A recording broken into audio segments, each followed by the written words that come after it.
we're gonna make a cornbread cowboy casserole. Starting with 2 pounds of ground beef. We're gonna get this brown and drain and start adding in our other stuff into the meat.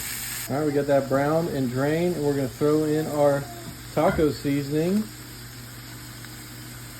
Whatever taco seasoning you prefer, just throw it on in there. Get that flavor. Give it a little toss. And then we're also gonna throw in a can of pinto beans. Undrained, you don't need to drain them. Rotel, also you don't need to drain that. Just pour the whole thing in there. And then some white corn, whole kernels. This you do drain. Throw that in there with the meat, and you're gonna let it simmer in there for 5 minutes. While that's simmering, take 2 corn muffin mix packets, throw them in a mixing bowl. Throw in 2/3 cup of milk, a couple of eggs, and get that all mixed together. Got that mixed together. Now we're gonna come back to that meat mixture that we made and pour it into our bowl.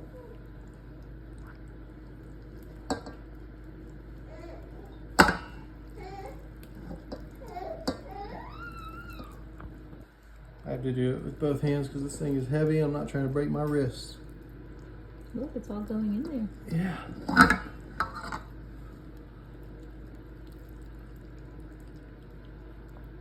This is one of those really good Tex-Mex easy recipes. All right, once you got that in there, we're also going to throw in a cup of shredded cheese. I did cheddar, you can do whatever cheese you want. Shredded it myself because it just melts better like that. But if you don't have time and want to do the bag stuff, that's all good. Once you have all that in there, you're going to want to stir it all together. Get everything mixed together, the cornbread, the cheese, everything. Just all one big happy Tex-Mex family. All right, got that good and folded in together. So we're going to bring over our 9x13 baking dish and just pour it on in there.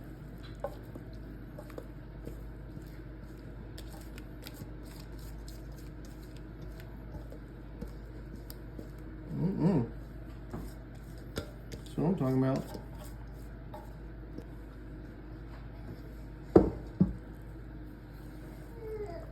Ooh, man, that looks good. I cannot wait to see how this turns out. Alrighty. So we've got the oven preheated to 425. We're gonna throw it in there for 30 minutes. And this thing should be ready. 30 minutes. Let's see how this turned out. Oh yeah, it's like a perfect golden brown on top. Oh my goodness. This looks amazing. We're talking a little more quiet because we just put our daughter down. But don't let that hide the excitement that I have about this. We're gonna let this thing cool off for a minute and then I'm gonna try it. All right, let's give this a try. Okay, a little piece here. Oh, smells so good. Oh yeah. Look at that. That's some good home cooking right there. Got the cheese all melted in there too. It's nice and meaty. And then if y'all want, you can add a couple extras on top. I personally am gonna add a little sour cream. My wife would leave this part out, so. Yeah. But I like sour cream on this kind of stuff.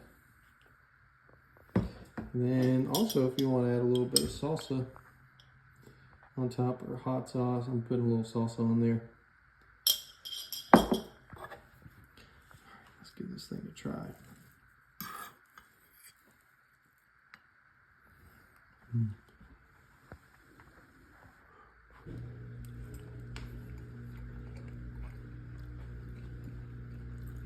Mmm. That's really good. That's really good, y'all. Mmm. That's just a good down-home Tex-Mex. Some good comfort food. Mmm. If you're like looking for something to bring to the next get-together, try this out. We're gonna start with some shredded chicken. Go ahead and dump it on the bottom of our 9x13 that's been lightly greased. Spread it around. We're making a chicken and dumpling casserole, poor man style. Get it somewhat evenly over the bottom. I'm talking like this because my daughter is getting fussy, so just bear with me.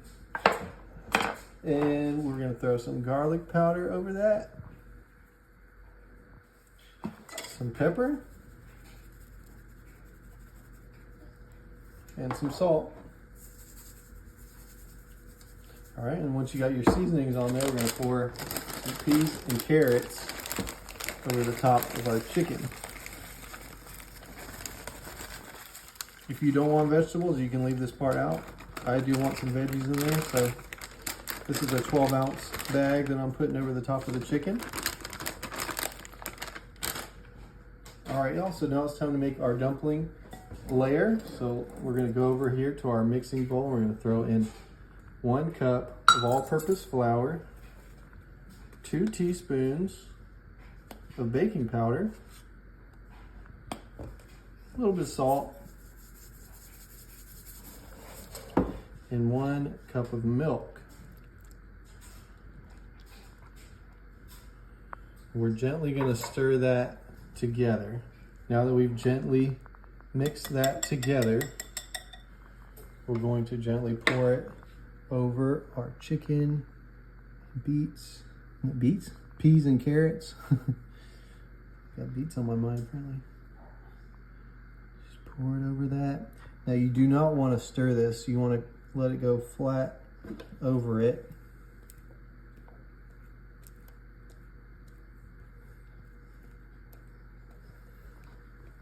That is an important part of this recipe. You do not want to stir into this. It needs to go on top.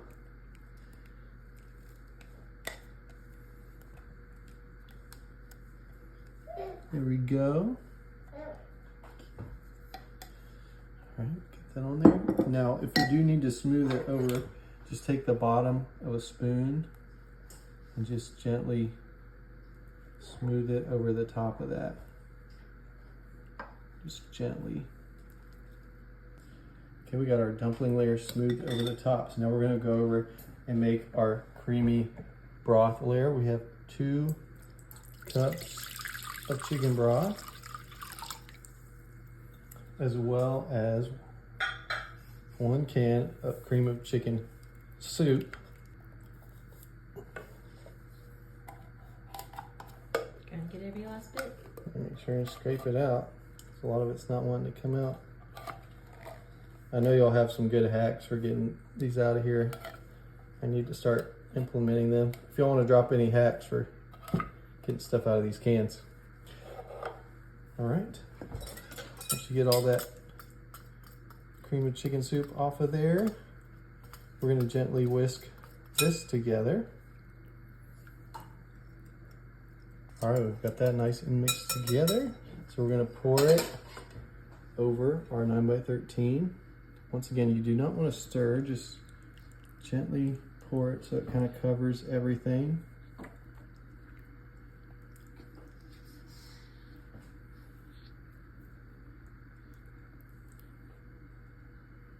There we go.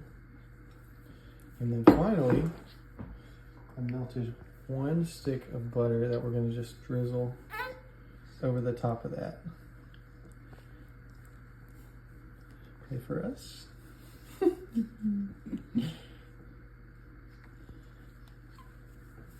right, got the butter all over there. So we have the oven preheated to 375.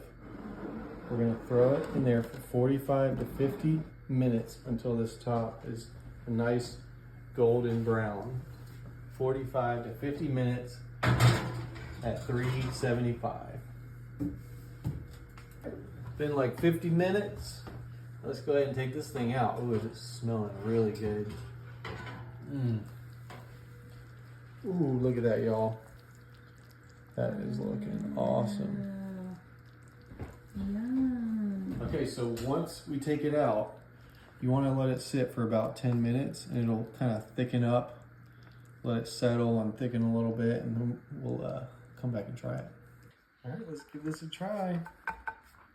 Ooh, look at that.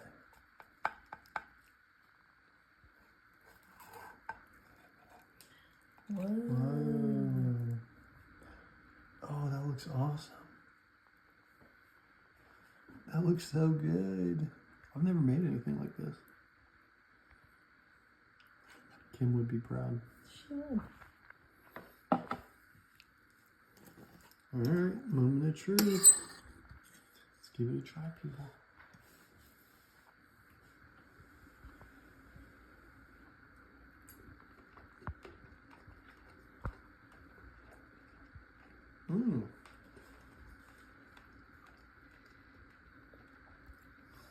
Y'all, this is just like some good comfort food, just like a good down-home recipe. If you want something that kind of fills up the soul, not just the belly, but the soul. This one right here. Try it at home. All right, y'all, we're gonna make Farmboy Casserole. Put about 6 cups shredded hash browns in there. Make sure they're nice and spread out evenly on there. Moving right along, we're gonna throw about 1.5 cups of Monterey Jack cheese that we shredded up by hand. This ain't no bagged stuff. Not that there's anything wrong if you want to use bag. I've heard there's stuff in there, so I'm trying to not do it as much. We shredded some other stuff, so that's why there's a little yellow in there. All right, so there's our Monterey Jack cheese, and next we got some green onions. I personally love green onions. I don't know how y'all feel about them. Some people call them scallions. They just smell good. Put them over there, and then we have some Canadian bacon. Now you can do Canadian bacon if you want. I need to break these up a little better. Sliced them and diced them. You can do Canadian bacon, you can do actual bacon, you can do some sausage. It's kind of whatever you feel like doing. Some people do like breakfast style sausage in here, but I went with the Canadian bacon because it sounded really good to me. All right, y'all, and I left some of the green onions if we want to garnish it later. So if you want to try that, leave some green onions for the end, which I think is what I want to do. All right, now that we have that, we're going to take this mixing bowl here. We've got 8 eggs that we already beat. Slippery. And then we have 3 cups of milk.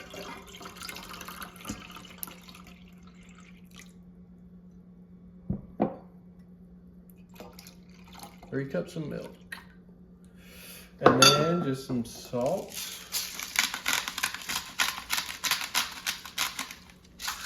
And some pepper.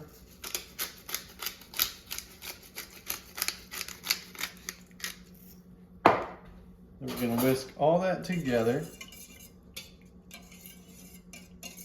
Once you have that all whisked and mixed up nice and together, you're gonna pour it over the top.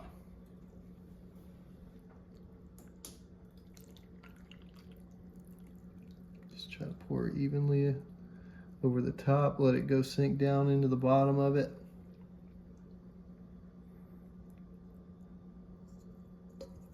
That's what I'm talking about. All right, y'all, so we got this preheated to 350. We're gonna put it in there for 45 to 55 minutes. So check on it about 45 minutes, but it could take up to 55 minutes. That thing is looking pretty. Check that out. Oh my goodness. Y'all, this is gonna be good. All right, I'm gonna let this cool down just for a minute and then we're gonna come back and try it. All right, let's try this, baby. Mmm. Wow. Look at that. Can't wait to sink my teeth into this. I want to get some of that Canadian bacon. You heard me?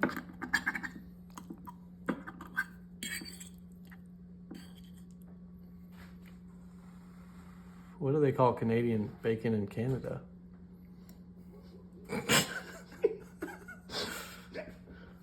I'll let you answer that one.